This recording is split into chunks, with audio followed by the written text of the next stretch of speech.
Good afternoon, everyone.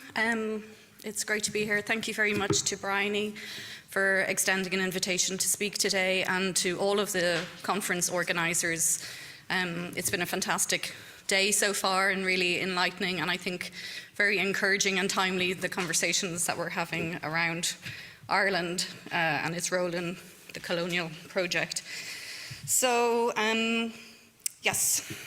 focusing on the Pacific collections of Arthur Mahaffy, the first district officer for the British Solomon Island Protectorate and later Assistant High Commissioner for the Western Pacific High Commission, held principally by the National Museum of Ireland. In this paper, I examine how Mahaffy's duties in the Pacific informed and shaped his collecting practices. And I should note that one of my slides contains some images of ancestral remains. So Mahaffy played a key role in refashioning the region, so the Western Pacific, after the establishment of the British Solomon Island Protectorate in 1893. He collected objects as part of both his official and unofficial activities with local communities. In the process, objects of daily use and those of ritual importance were reconfigured as trophies, gifts, and scientific specimens. His collection is reflective of the various colonial social networks that defined many officers' knowledge of and power in the region, as well as their attempts to gain social capital by contributing to the developing scientific fields such as anthropology. The biographies of these objects entangle the actions of government officials with those of local communities and challenge us to examine the often contradictory aspects of the colonial history of the Pacific. Their trajectory points to the duality of Mahaffy's conduct, enforcing colonial suppression of headhunting, while also acting as a patron to Indigenous craftsmen and artists. So just as a bit of thinking about my work, I think that objects speak of intersecting histories and biographies, and how their enmeshment in the historical process of change helps to mediate such events. And ethnographic collections are rich repositories of such histories. Utilising objects, which I include the objects themselves, so artifacts, texts, such as private or official writings, and photographs that are collected or composed in the context of official and unofficial work of colonial agents, in this case in the Pacific, can help to illuminate the inequalities, the intricacies, and the mutual dependencies of colonial relations following the formalisation of colonial rule. So they further elucidate the multiple histories, particularly those of Indigenous people, embodied in museum collections, and offer specific insights into local regimes of value regarding particular object types. So Mahaffy acquired objects through a variety of methods, ranging from purchases from individuals to the patronage of local artists and craftsmen, from whom he commissioned objects, and to objects that he simply listed in his catalogues as found.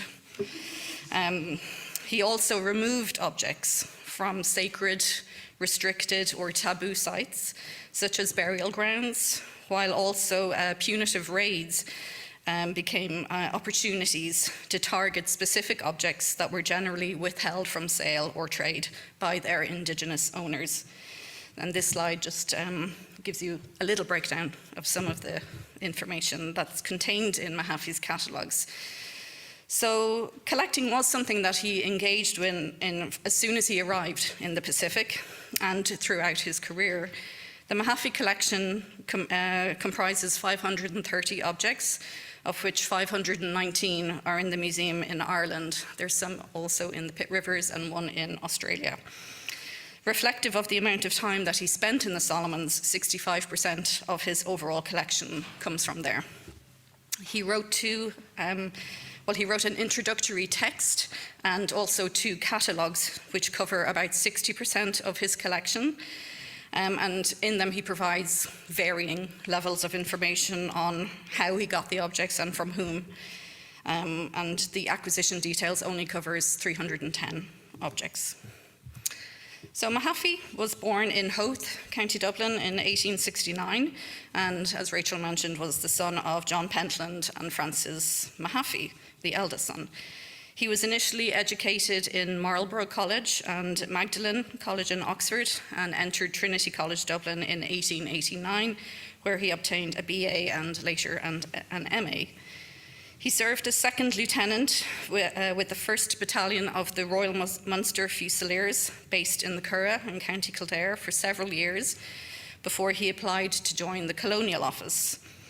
And having been accepted, in 1896 he travelled to the Pacific, where his position as an officer... I'll just wait until that's over.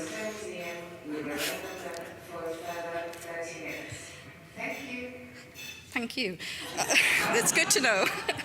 Okay, so in 1896, he travelled to the Pacific, where his position as an officer in the recently declared British Solomon Island Protectorate had been approved, but funding for the role had not come through by the time he arrived in the Pacific. So in the interim, he was appointed as a government agent and district officer in the Gilbert and Ellice Island Protectorate, which is Kiribati and Tuvalu, respectively. And then in 1898, he travelled to the Solomons. So perhaps guided by advice that was offered in the book Notes and Queries on Anthropology, which was a handbook for, I quote, "for the use of travellers and residents in uncivilized lands," end quote, and in response to the salvage ethnographic paradigm that was quite prevalent at the time, he began collecting as soon as he arrived. One of the earliest objects that he commissioned was this shell knife from Nanuti Atoll in Kiribati, which was made for him by an old man who was too poor to pay his annual tax of 2 shillings. Mahaffey discharged the debt on condition that he made him a copy of the knife that the old man had used in his youth, but which had fallen out of use with the advent and arrival of European trade goods. So evidently, Mahaffey used objects of local material culture as a means of negotiating and dealing with people, seeking out what he considered to be traditional or pre-contact.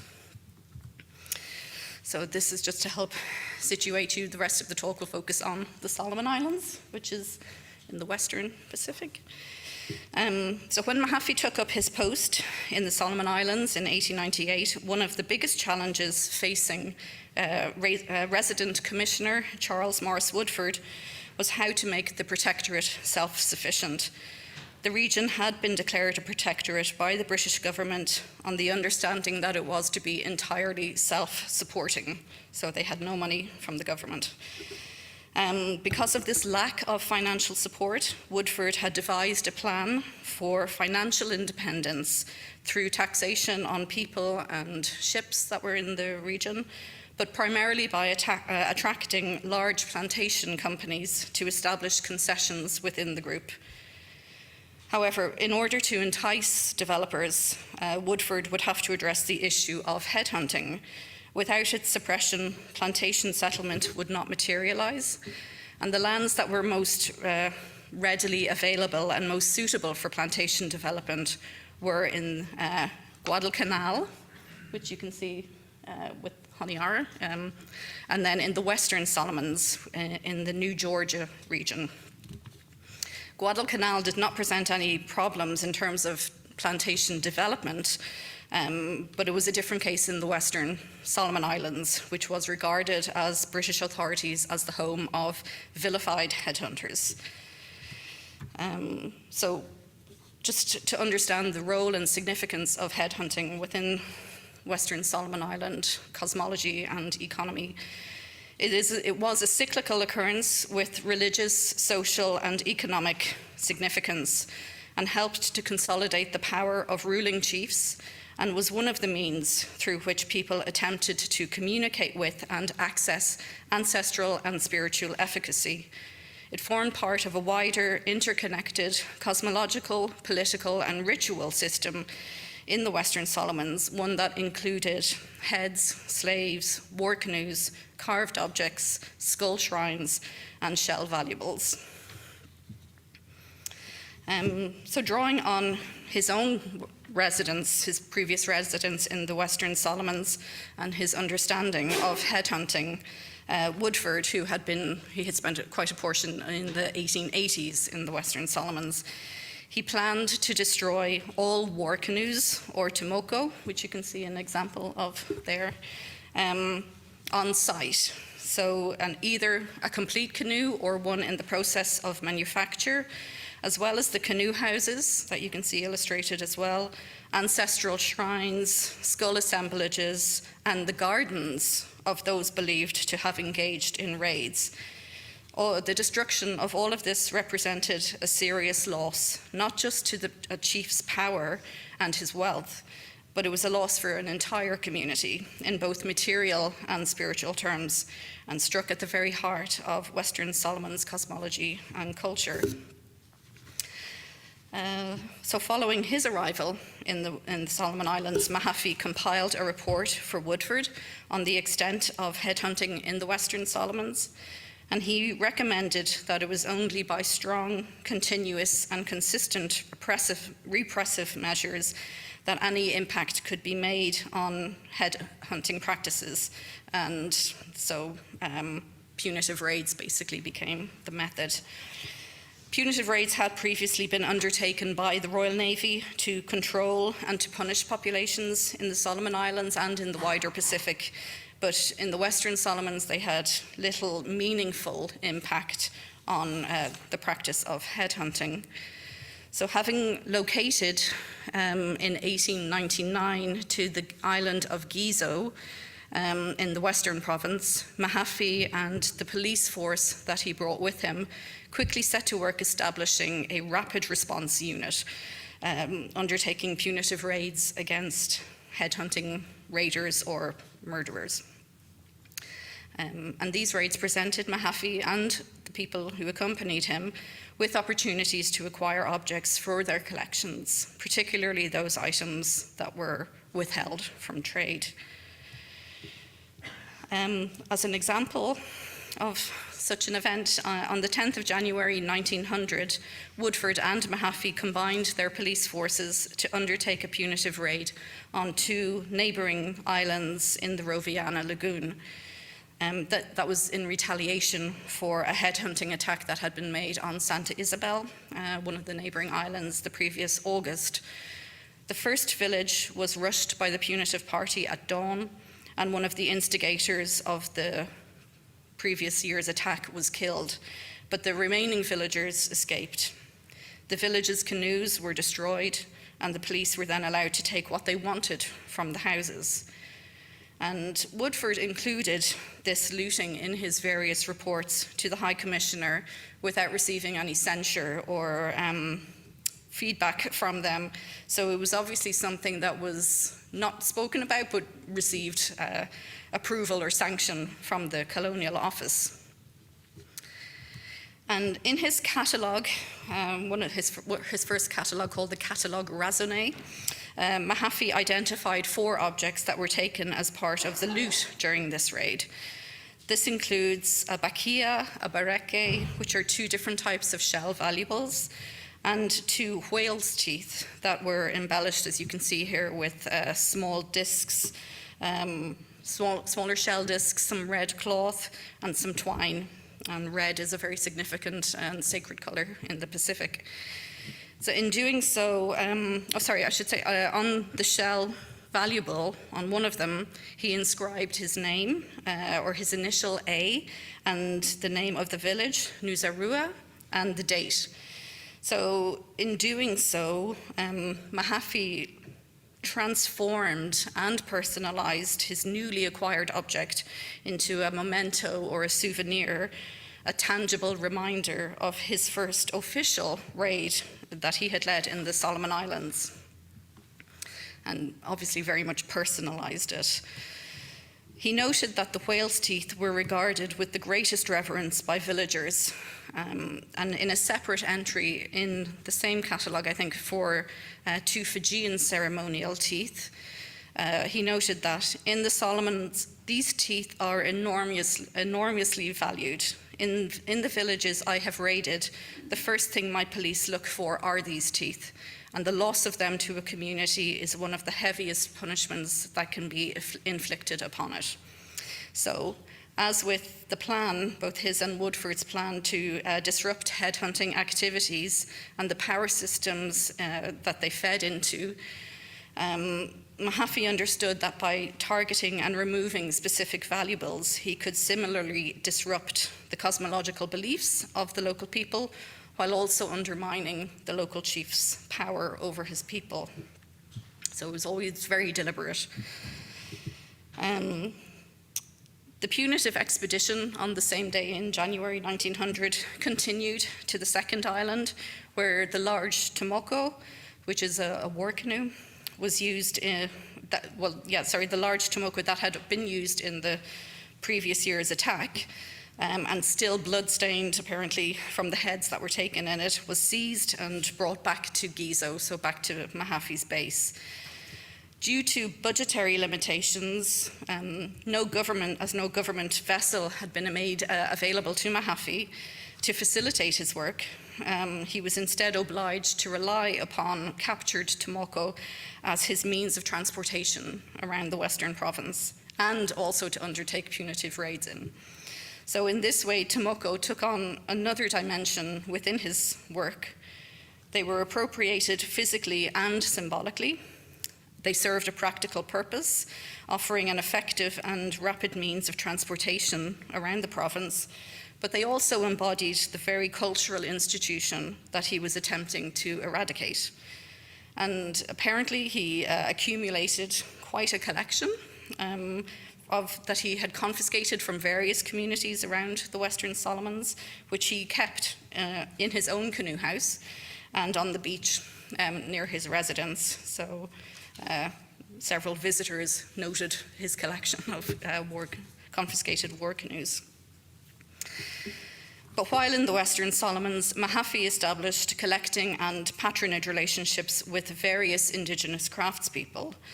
Much of his collection was displayed in his residence and may have served as a source of inspiration for other craftspeople. Mahaffy acquired this particular carved figure from Ranonga, stating in his catalogue, "Some natives from Ranonga, having seen the other figures in my house, determined to try their hand at this kind of work, and after some time brought me this figure, which I was glad to buy to provide a contrast to the work of a real artist." And the real artist that is referred to in that quote is a craftsperson from the Roviana Lagoon, identified by Mahaffy as a man called Ango.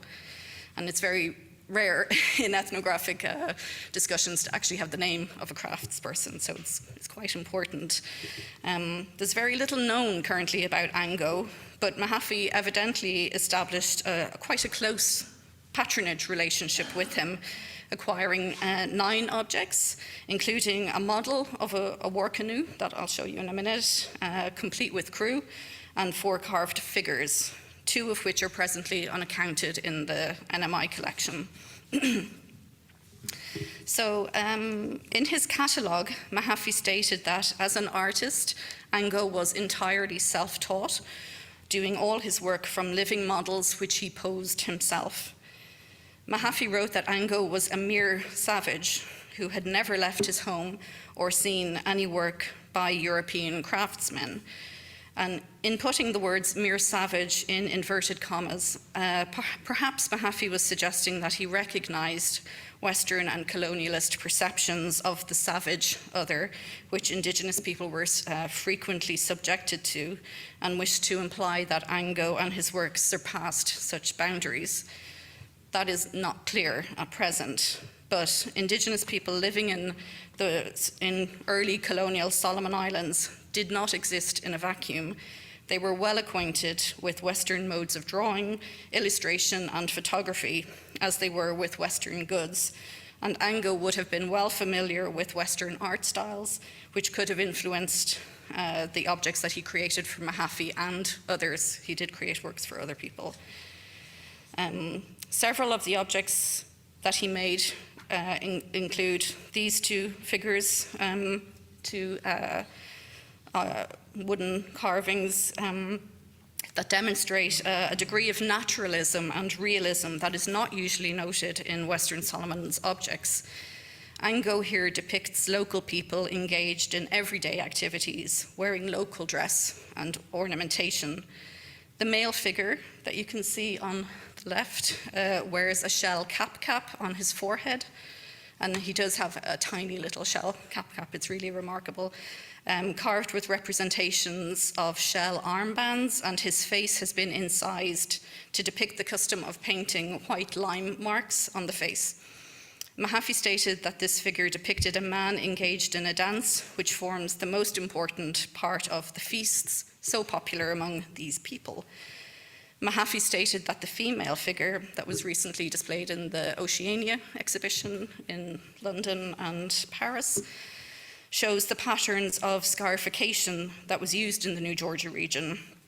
And she wears a blue tapa cloth or bark cloth loin cloth that has been padded out in the rear to form a flat surface, which you can't see in this image, sorry.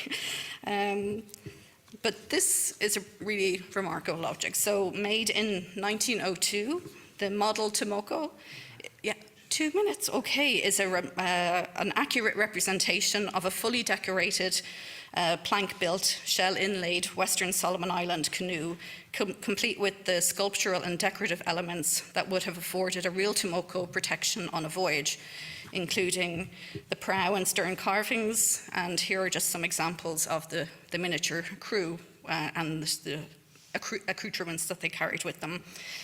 Each of the crew is different, their face, but while all of their poses are different, their faces and their expressions are the same, all except the figure that stands at the front of the canoe, the one who directs the paddlers.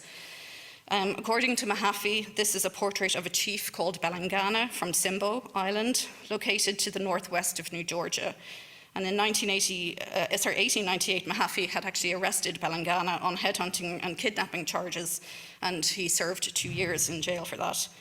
So Ango portrays Belangana directing the crew, and Mahaffy commented that the portrait of the chief is so good that it was at once recognized by all of the friends who saw it. So Ango's carvings are really, it's unusual to create an object like this that is actually a portrait of someone. Okay, just in the interest of time, in my last example, so as a final example, there is another object in the Mahaffy collection which materializes the lived experiences of Indigenous people under colonial rule, one that embodies a multitude of narratives and histories, in this instance concerning the labor trade.